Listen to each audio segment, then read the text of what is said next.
Hello guys, welcome back to my YouTube channel. आज इस video lecture में solution chapter में 2022 में पूछे गए क्वेश्चंस के ऊपर हम लोग डिस्कस करेंगे। वैसे देखा जाए तो इससे पहले 2021 तक के क्वेश्चंस को हम लोगों ने डिस्कस किया था, जिसमें 5 ईयर एनालिसिस था चैप्टर वाइज। तो इस चैप्टर का अगर आप प्रीवियस एनालिसिस देखना चाहते हैं तो आप मेरे इस आई बटन पे क्लिक करेंगे और उसको देख लेंगे। पहले इस वीडियोस को तो देख लेंगे जो 2022 में पूछे गए हैं। चैप्टर कौन से? चैप्टर सॉल्यूशन में।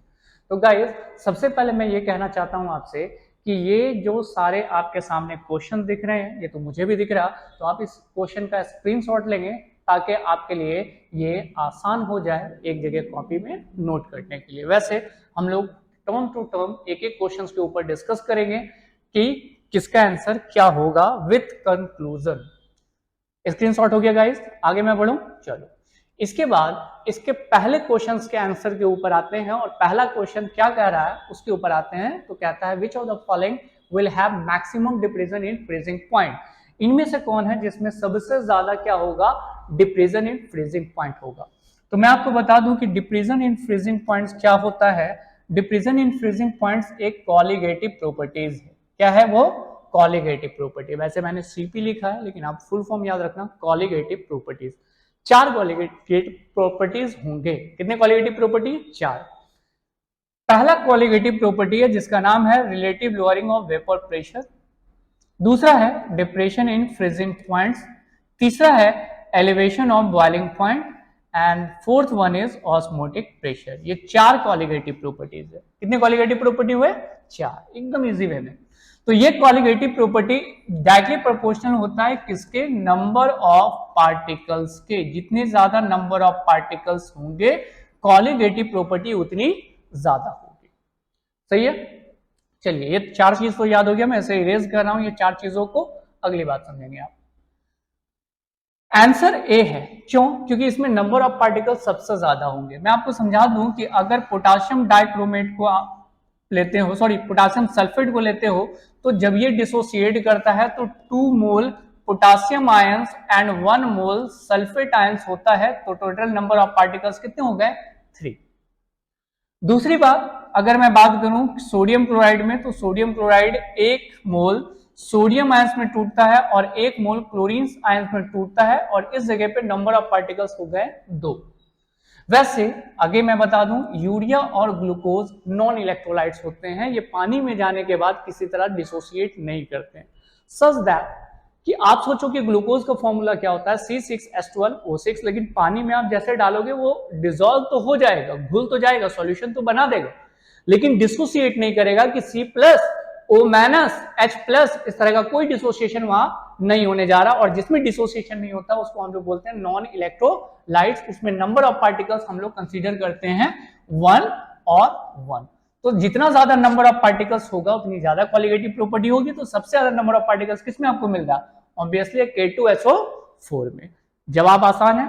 4 कॉलिगेटिव प्रॉपर्टीज में कोई भी सवाल उठा सकता है। Maximum depression in freezing point, elevation of boiling point, इस तरह के किसी भी क्वेश्चंस को कोरिलेट वो कर सकता है। ठीक है, अगले क्वेश्चंस की तरफ हम लोग आते हैं गाइस जस्ट इसके बाद। नेक्स्ट क्वेश्चन आप देखो, क्वेश्चन कितना हलवा वाला पूछा है। ये तो अभी आपको जस्ट मैंने बताया कि 4 तरह के कॉलिगेटिव प्रॉपर्टी आपने लिखा भी होगा अपने कॉपी में। Depression in boiling points, elevation of boiling point, depression in freezing point, osmotic pressure, इस तरह के 4 कॉलिगेटिव प्रॉपर्टी है। उसमें से ये सवाल आपसे क्या पूछ रहा? सिंपल कि इनमें से कौन कॉलिगेटिव प्रॉपर्टी है। तो याद रखिएगा एलिवेशन ऑफ बॉइलिंग पॉइंट क्या है? एक कॉलिगेटिव प्रॉपर्टीज है। जस्ट इसके बाद next question, the number of moles of solute per kg of solvent is called. मैं आपको क्या बताऊं कि ये सारे क्वेश्चन बेसिक है और आप इस बात को बहुत अच्छी तरीके से समझ रहे होंगे कि जो क्वेश्चन पूछा गया है वो सिर्फ बेसिक लेवल से पूछा गया और इतना आपको आता होगा। मैं आपको फिर से बता दूं कि मोलरिटी क्या होती है। तो मोलरिटी होती है मोल पर लीटर। ठीक है, मोलरिटी के बाद मोलरिटी होती है मोल पर केजी। नॉर्मलिटी होती है इक्विवेलेंट मोल पर लीटर, और mole fraction that is a fractional value, उसको छोड़ दो, ये यूनिट लेस होता ही है, इसमें कोई यूनिट नहीं होता है। तो ये तो पहले ही कर दिया कि भैया आपके पास यूनिट नहीं, आप साइड हट जाओ। बचा कौन? सवाल पूछ रहा सॉल्यूट, ये जो मोल मोल या मोल लिख रहा है ऊपर में कौन है, ऊपर में है बच्चा सॉल्यूट है, ठीक है। तो ये तो लीटर में होगा नहीं, लीटर में होगा नहीं, तो आंसर किस में जाएगा, केजी में। मोल पर केजी किसका यूनिट है, मोल लीटी का, तो सर यहाँ मोल है, आप कह रहे हो केजी। मोल किसका, मोल सॉल्यूट का, क्योंकि सॉल्यूशन में दो कंपोनेंट होते हैं, पहला होता है सॉल्यूट और दूसरा होता है सॉल्वेंट। तो सॉल्यूट के बारे में अगर मैं बात करूं तो यही सॉल्यूट का मोल हम लोग लेते हैं, इसीलिए कह रहा mole of solute per KG. तो जवाब होगा मोलैलिटी। ज्यादा टाइम तो नहीं ले रहे हैं, आपको भी अच्छा नहीं लग रहा होगा कि सर इतना बेसिक क्वेश्चन में इतना डीप चल रहे हैं, इसलिए चल रहे हैं ताकि आपका बेसिक बिल्कुल पूरी तरह से क्लियर होता चला जाए। अगर थोड़ी भी कंफ्यूजन हो तो मैं उसे क्लियर कर सकूं। है एक और क्वेश्चन कहता है solution which boils at constant temperature without any change composition is called. Simple सा बात है, कौन सा, एजियोट्रॉपिक मिक्सचर। कई बार इस क्वेश्चन को हम लोगों ने डिस्कस किया है कि एजियोट्रॉपिक मिक्सचर एक फिक्स्ड कंपोजिशन पे होता है, जो एक फिक्स्ड कंपोजिशन में उसका एक मिनिमम या फिर मैक्सिमम बॉइलिंग पॉइंट होता है, उसको हम लोग कहते हैं एजियोट्रॉपिक मिक्सचर।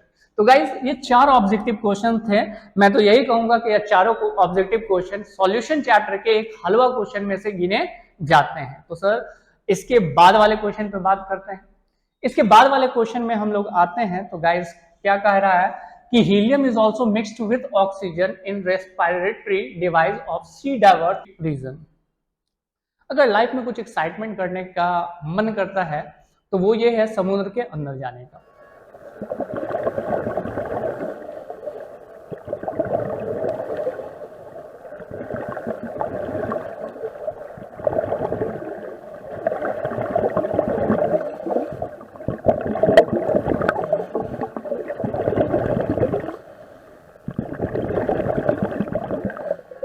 और जब कभी भी आप समुद्र के डेप्थ में जाओगे, गहराई में जाओगे, तो उसको कहा जाता है स्क्यूबा डाइविंग। जब आप स्क्यूबा डाइविंग करोगे तो आपके पीछे एक सिलेंडर दिया जाएगा और सिलेंडर का एक पाइप आपके मुंह में रहेगा, जिसमें आपको प्रॉपर ऑक्सीजन मिलता रहेगा। लेकिन एक बात आप और समझ लो कि जितना ज्यादा हम गहराई पे जाते हैं प्रेशर बढ़ता चला जाता है। क्या चला जाता है, प्रेशर बढ़ता चला जाता है। दूसरी एग्जाम्पल बात समझिएगा, हमारे अंदर तो यह एबिलिटी नहीं है कि हम पानी के अंदर मछली की तरह सांस ले सके, तो इस कारण हम लोग अपने साथ ऑक्सीजन सिलेंडर लेकर पानी के गहराई में जाते हैं। लेकिन अगर उस सिलेंडर में सिर्फ ऑक्सीजन होगा तो इस ऑक्सीजन का इंपैक्ट जो पड़ेगा वो हमारे ब्लड में पड़ेगा। कारण क्या है कि जितनी गहराई में हम जाते चले जाएंगे उतना ज्यादा अमाउंट ऑक्सीजन हमारे ब्लड में डिसॉल्व होगा, क्योंकि ज्यादा प्रेशर होने की वजह से ज्यादा अमाउंट ऑफ ऑक्सीजन ब्लड में डिसॉल्व होगा और ये एक पेनफुल कंडीशन बनेगा जिसको बोलते हैं बेंड। कौन सा condition, the condition is called bend. ज्यादा अमाउंट ऑक्सीजन भी ब्लड में अच्छा नहीं होगा, वो बेंड का कंडीशन बन जाएगा। इस बेंड से बचने के लिए जो स्क्यूबा डाइविंग में वो जो सिलेंडर होता है उसमें 3 गैसेस डाले जाते हैं, एक तो ऑक्सीजन, दूसरा नाइट्रोजन और तीसरा हीलियम। ऑक्सीजन ज्यादा मात्रा में डिसॉल्व ना हो इसको रोकेगा नाइट्रोजन, और नाइट्रोजन ब्लड में डिसॉल्व ना हो इसको रोकेगा कौन, हीलियम। तो हीलियम हाई प्रेशर पे भी ज्यादा अमाउंट ऑफ ऑक्सीजन को ब्लड में डिसॉल्व नहीं होने देता है, मतलब बेंड के कंडीशन से बचा लेता है। अगर हमारे पास सिर्फ ऑक्सीजन सिलेंडर रहेगा तो हम स्क्यूबा डाइविंग नहीं कर सकते हैं। अगर ऐसा हम करते हैं तो पानी के अंदर जाने के बाद ज्यादा अमाउंट ऑक्सीजन डिसॉल्व होगा, हमें बेंड का कंडीशन होगा, पेनफुल कंडीशन, हम ऊपर तैर के ऊपर नहीं आ पाएंगे, नीचे जाएंगे और नीचे ही रह जाएंगे। इस कारण उसमें क्या डाला जाता है, हीलियम डाला जाता है। खैर आगे मैं बात कर रहा हूं कि ये येलो कलर से जो आपको दिख रहा है ये रियल में आंसर है, ये तो आपको पता ही है, लेकिन फिर भी बात कर लेते हैं। In deep sea divers are required gas cylinder for breathing. Obviously जितना नीचे गहराई पे जाइएगा आपको ऑक्सीजन सिलेंडर की जरूरत पड़ेगी। Under deep see the pressure will be increase. जितना ज्यादा गहराई पे आप बढ़ोगे प्रेशर बढ़ता चला जाएगा। इसके कारण high amount of oxygen dissolve in blood, ज्यादा अमाउंट ऑक्सीजन ब्लड में डिसॉल्व हो जाएगा। और ऐसा करने से होगा क्या, blood cause a painful condition call bend, और ऐसे कंडीशन को हम लोग कहते हैं bend. To avoid bend the cylindrical condition oxygen, nitrogen and helium, मतलब उस स्क्यूबा डाइवर्स में हम लोग ये 3 गैस का कंपोजिशन डालते हैं तब जाके स्क्यूबा डाइविंग करते हैं, ताकि ज्यादा अमाउंट ऑक्सीजन डिसॉल्व ना हो। तो गाइस आपको क्या करना है, आपको स्क्रीनशॉट लेना है। वैसे आपको आंसर तो पता ही चल गया कि सर ने क्या समझाया। नेक्स्ट क्वेश्चन पे बात करें। नेक्स्ट क्वेश्चन कहता है what are ideal and non ideal solution. Solution generally दो तरह के होते हैं, एक आइडियल सॉल्यूशन और दूसरा नॉन आइडियल सॉल्यूशन। एक सिंपल सा वर्ड याद रखिएगा, रॉड्स लॉ। एक बाबा थे रॉड्स बाबा, जल्दी याद हो जाता है, बाबा के नाम पे हमारे देश में सारी चीजें, इसलिए बाबा ही कह रहे हैं रॉड्स बाबा, ठीक है। तो रॉड्स लॉ को जो फॉलो करेगा वो कहलाएगा आइडियल सॉल्यूशन, और रॉड्स लॉ को जो फॉलो नहीं करेगा वो कहलाएगा नॉन आइडियल सॉल्यूशन। तो solution are of two types, depends on the Raoult's law. दो solution which follows the Raoult's law that is ideal solution, and those solution does not follow Rod's law that is called non-ideal solution.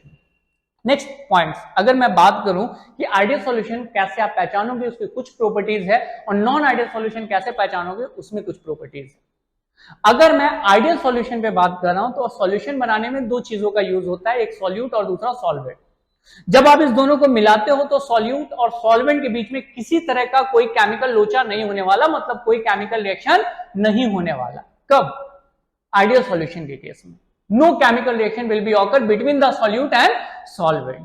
That's why the change in volume will be zero, change of enthalpy will be zero दोनों case में। लेकिन अगर आप non ideal solution में solute और solvent को मिलाते हो तो ये दोनों क्या करते था, एक दूसरे के साथ केमिकल लोचा करना स्टार्ट कर देता, और जब केमिकल लोचा करना स्टार्ट कर देता तो चेंज इन वॉल्यूम जीरो नहीं रहता है। Change in volume it may be high और इट मे बी लो, लेकिन जीरो नहीं होगा। सेम कंडीशन की जब केमिकल लोचा होना स्टार्ट हो गया, सर लोचा लोचा बोल रहा है, सिंपल सा बात समझो, केमिकल रिएक्शन होना स्टार्ट हो गया, और अगर केमिकल रिएक्शन होना स्टार्ट हो जाएगा तो ऐसे केस में ये दोनों के बीच में जब केमिकल रिएक्शन होगा, वो केमिकल रिएक्शन चाहे तो एक्सोथर्मिक हो सकता है या इंडोथर्मिक हो सकता है, मतलब हीट को वो इवॉल्व कर सकता है या हीट को एब्जॉर्ब कर सकता है, ठीक है। तो यहां change in volume not be zero, किसके केस में? नॉन आइडियल सॉल्यूशन के केस में। दूसरी और बात, नॉन आइडियल सॉल्यूशन में दो कंडीशन आपको नजर आएंगे, एक जिसको पॉजिटिव डिविएशन कहेंगे जब अमाउंट ज्यादा हो जाए, ठीक है, एस्पेक्ट वैल्यू से ज्यादा हो जाए तो पॉजिटिव डिविएशन, और एस्पेक्ट वैल्यू से कम रहे तो वो कहलाएगा negative deviation. I hope so ये क्वेश्चन बिल्कुल अच्छी तरीके से समझ में आएगा, और आपको क्या करना है, स्क्रीनशॉट लेना है इसका आंसर का, और इस आंसर के बाद हम लोग अगले क्वेश्चन की तरफ बढ़ते हैं। और अगला क्वेश्चन, और ये आज का लास्ट क्वेश्चन है, वो क्या है, यहां पे एक टर्म आया एक सॉल्यूशन के बारे में जिसका नाम है आइसोटोनिक सॉल्यूशन। इस आइसोटोनिक सॉल्यूशन से पहले मैं आपको बता दूं ऑस्मोसिस, क्योंकि विदाउट ऑस्मोसिस आप इस आइसोटोनिक सॉल्यूशन को समझोगे तो जरूर, बट मजा नहीं आएगा, तो मजा के साथ भी थोड़ा चलते हैं। ऑस्मोसिस क्या होता है, तो सिंपल आप समझो कि हमने दो सॉल्यूशन लिया है और इस दोनों सॉल्यूशन को सेपरेट किया है, बीच में लगाए गए एक मेम्ब्रेन से, और उस मेम्ब्रेन का नाम है SPM। Do you know the name of SPM? That is called semi permeable membrane. हाँ सर याद आ गया, सेल पढ़े थे तो उसमें भी याद आया कि सेल के अंदर सेमी परमिएबल मेम्ब्रेन होता है, और क्वेश्चन भी देख लो सेल से रिलेटेड। तो सेल के अंदर सेमी परमिएबल मेम्ब्रेन होता है, वही सेमी परमिएबल मेम्ब्रेन मैं यहां लगा चुका हूं, लेकिन दो सॉल्यूशन के बीच में एक सॉल्यूशन जिसमें ज्यादा अमाउंट सॉल्यूट होगा और दूसरा सॉल्यूशन जिसमें कम अमाउंट सॉल्यूट होगा। तो जहां कम अमाउंट सॉल्यूशन तो होगा उसको बोलेंगे लो कंसंट्रेशन, जहां ज्यादा अमाउंट सॉल्यूट होगा उसको क्या बोलेंगे? High concentration. तो कंसंट्रेशन के बेसिस पे सॉल्यूशन दो तरह का, एक लो कंसंट्रेशन और दूसरा हाई कंसंट्रेशन। जहां सॉल्यूट कम है वो लो कंसंट्रेशन, जहां सॉल्यूट ज्यादा है उधर हाई कंसंट्रेशन, और बीच में हमने लगा दिया सेमी परमिएबल मेम्ब्रेन। लगाने के बाद आप समझो किसी भी सॉल्यूशन में दो ही चीजें होंगी, पहला होगा सॉल्यूट और दूसरा होगा सॉल्वेंट, ठीक है। तो जो सॉल्वेंट मॉलिक्यूल्स होता है वो लो कंसंट्रेशन से हाई कंसंट्रेशन की तरफ फ्लो करना स्टार्ट कर देगा। रिजल्ट क्या होगा कि इसका वॉल्यूम कम होगा और इसका वॉल्यूम बढ़ जाएगा, वॉल्यूम इसका घटेगा और इसका वॉल्यूम बढ़ जाएगा। किसकी वजह से? ऑस्मोसिस। और याद रहे ऑस्मोसिस में कौन मॉलिक्यूल्स फ्लो करता है? Never be solute molecules, always solvent molecule. जैसे वाटर, वाटर यहां पे फ्लो करेगा लो कंसंट्रेशन से किधर? हाई कंसंट्रेशन की तरफ, तो इसको हम लोग कहते हैं ऑस्मोसिस। सही है गाइस? चलो, ऑस्मोसिस ऐसे भी बहुत आसान चीज है, इतना तो आप समझ रहे होगे, लेकिन आप समझो कि कुछ कंडीशंस है, और वो कंडीशन मैं क्या बता रहा हूं कि मैंने एक सेल लिया है और इस सेल में मैंने क्या देखा कि इस सेल के अंदर का कंसंट्रेशन और इस सेल को जिस सॉल्यूशन में हमने लिया है उस सॉल्यूशन का कंसंट्रेशन अगर इक्वल होगा, किसका, सेल के अंदर का कंसंट्रेशन। सेल में मतलब बेस्ट एग्जांपल है एक जिसको हम देख सकते हैं, वैसे माइक्रोस्कोप तो नहीं है कि माइक्रोस्कोप में सारे सेल को देखें, अंडा एक बेस्ट एग्जांपल होता है किसका, सेल का। उस अंडे के अंदर जो कंसंट्रेशन है उसका कंसंट्रेशन और उस अंडे को, सेल को हटा करके हमने एक सॉल्यूशन में डाला और उस सॉल्यूशन का जो कंसंट्रेशन है दोनों का कंसंट्रेशन इक्वल होगा।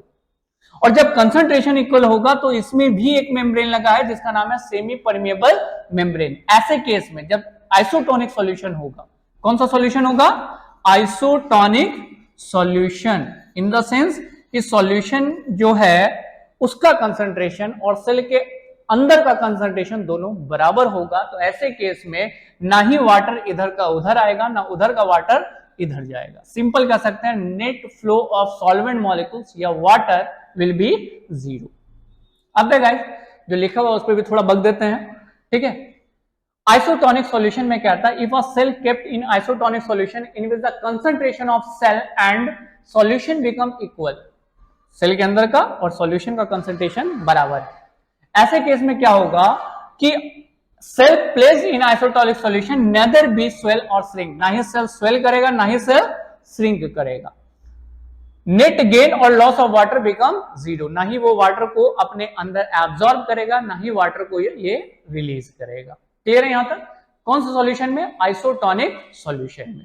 तो सॉल्यूशन चैप्टर में जितने क्वेश्चन पूछे गए थे 2022 के एग्जाम में बिहार बोर्ड के द्वारा, उन सारे क्वेश्चन को हमने यहां डिस्क्राइब कर दिया है। अगले चैप्टर में हम लोग नेक्स्ट वीडियो के साथ एक नए चैप्टर के साथ मिलते हैं।